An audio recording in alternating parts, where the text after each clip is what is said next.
Locked with killers. The true story of the deadliest cell block in history, the cell block from hell.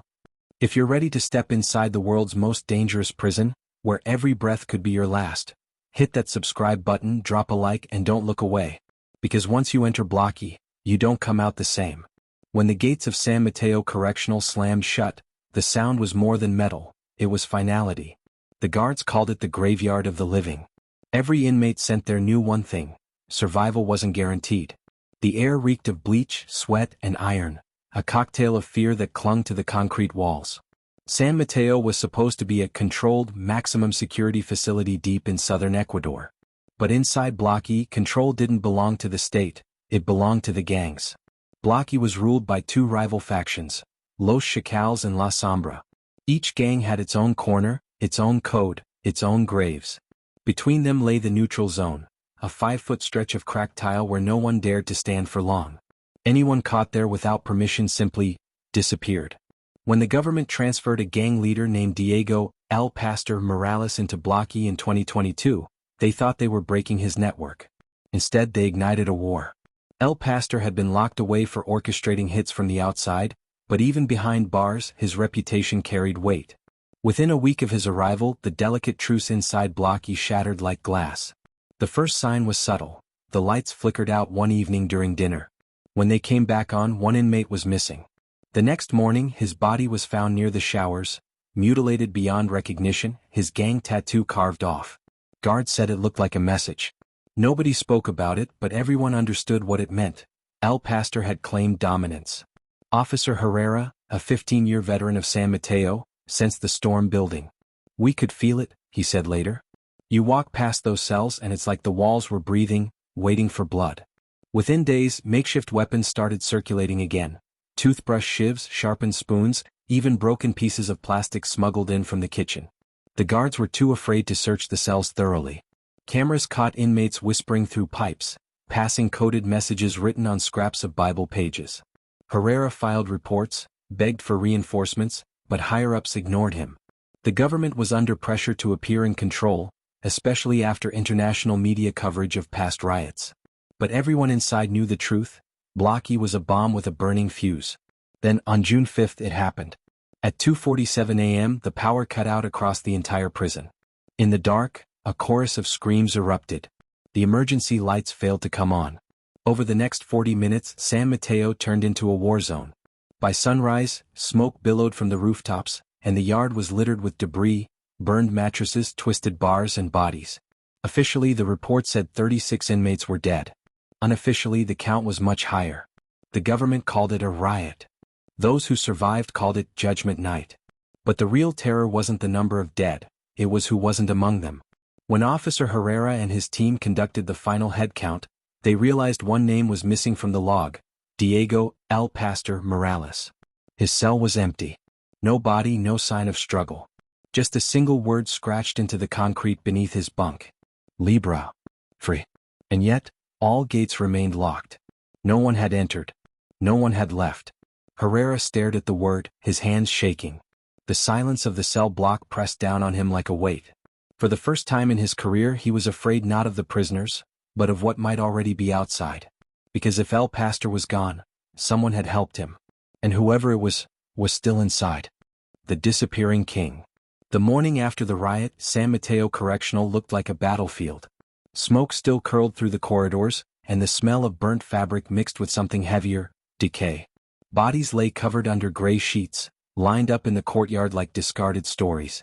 The guards walked through what was left of Block E, stepping over shattered glass, scorched metal, and fragments of a life most people would never imagine. But one absence echoed louder than all the screams that had faded: Diego El Pastor Morales. Officer Herrera stood outside cell 47 where Morales was supposed to be. The door had been welded from the outside, yet there wasn't a single sign of it being forced open. The cameras in the corridor had gone dark just before the riot started. Someone had planned this perfectly.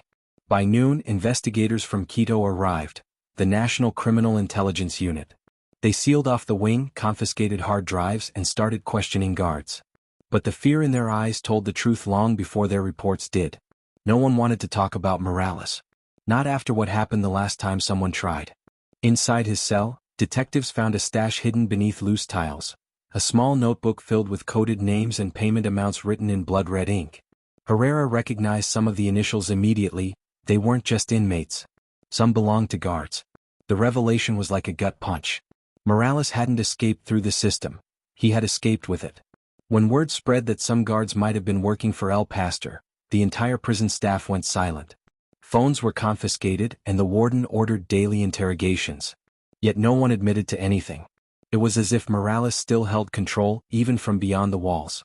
Then came the footage. A week after the riot, forensic analysts managed to restore fragments of the corrupted CCTV data. What they saw didn't make sense. Between 2:40 and 2:47 a.m., the cameras caught shadows moving through the generator room. At least 5 figures, wearing correctional uniforms, escorted one man out of the security gate. The man was limping, but his posture was unmistakable. Diego El Pastor Morales. The next frame was static. Then darkness. Investigators tried to trace the route, but the tunnel they expected didn't exist. The guards on shift swore no doors opened. The gate logs were untouched. It was as if the man had walked straight through concrete. Herrera couldn't sleep that night. He replayed the footage over and over, noticing something strange. One of the guards in the footage had a patch missing from his shoulder uniform. A missing patch, exactly like the one Herrera had seen earlier that week on a guard named Ramirez. Ramirez was young, new to the job, and always nervous around Morales' cell. When the investigators questioned him, he denied everything, until Herrera brought up the footage. That's when Ramirez broke. He confessed that Morales had promised him and 4 others freedom, not from prison but from debt, threats, and the gang retribution that awaited them if they didn't comply. Morales had turned the entire prison hierarchy on its head. He wasn't escaping to flee punishment, he was escaping to expand it. Ramirez revealed that the plan had been in motion for months. Morales had bribed guards using money funneled through inmates' families outside. He had even paid for the riot. Each gang was told it was the other's fault. The chaos wasn't a coincidence, it was a smokescreen. But Ramirez's last words chilled Herrera more than anything else. He said he wasn't leaving alone. He said San Mateo would keep burning until the last man who crossed him was gone. 2 days later, Ramirez was found hanging in his cell. No note. No sign of struggle. That same morning, a drone passing over the outer perimeter caught something in the dry riverbed half a mile away from the prison, footprints, leading to a burned-out van.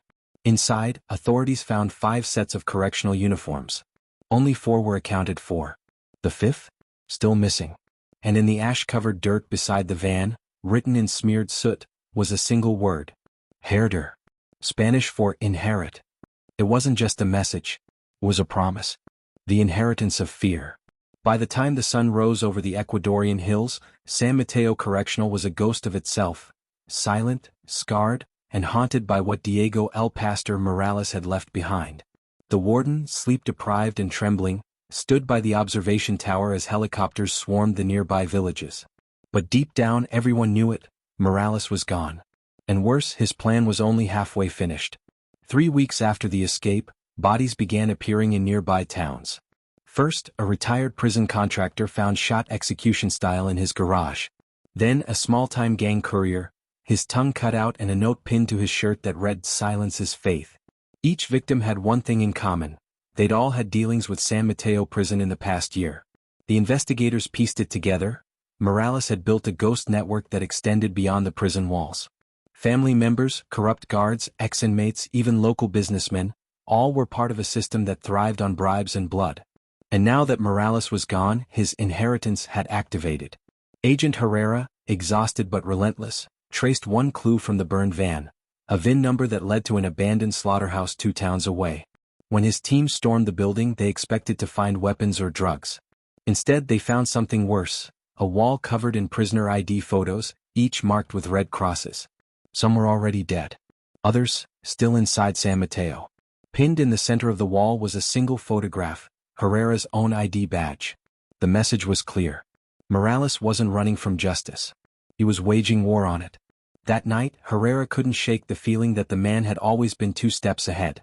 He revisited old recordings of Morales's interrogations, listening to his calm voice explaining that power isn't violence, it's control. At the time, those words had seemed like empty arrogance. Now they felt prophetic. Days later, the pattern of killings began to shift. Instead of targeting former insiders, The violence turned inward. Rival gangs connected to San Mateo started collapsing one by one. It was as if someone somewhere was cutting the strings, leaving only one faction standing. Then came the video. An encrypted file was sent to the Ministry of Justice, titled Herder. Inside was a 45-second recording. The camera panned across a dimly lit basement filled with men sitting around a table, their faces hidden by masks. At the head of the table sat Morales, calm, older, his eyes cold as steel. He spoke slowly, each word deliberate. You thought a cell could contain order. But you built your walls on corruption. And corruption belongs to me now. Then he smiled, leaned closer to the camera and whispered, San Mateo was never a prison. It was an inheritance. The video ended there, but the silence that followed shook the entire ministry. The file metadata showed it had been uploaded just 2 hours before being received, from within 30 miles of the capital. Herrera was immediately deployed to coordinate with federal authorities. But even as they moved in, the riots began again. Not in San Mateo, but in 3 other prisons across the country. The same gangs, the same signs of coordination, the same words scrawled across walls and cell doors. Herder. It wasn't chaos. It was a plan, spreading like wildfire. Morales had turned fear into a brand, and now every desperate inmate wanted a piece of his legend. The inheritance had become a movement. By the time the military intervened, it was too late. The riots had already claimed over 50 lives. And when they finally traced the location of the original video upload, they found nothing but a burned-down warehouse. Among the ashes, investigators found a melted camera lens and beside it, a single dog tag. Herrera picked it up, brushing away the soot. Stamped on the metal was a line of words he'd seen before, carved on the wall of Morales's old cell back at San Mateo. Fear never dies, it evolves. Herrera knew then that Morales's empire wasn't built on walls or weapons. It was built on belief, the kind that spreads quietly, endlessly. The kind that doesn't need its master alive to survive. And as the investigation closed and the government declared Morales officially dead, somewhere in the dark corners of another cell block, a young inmate whispered his name. Then another. And another. Fear had inherited the world. If you think this story was intense, you're not ready for the next one. Hit subscribe so you don't miss it.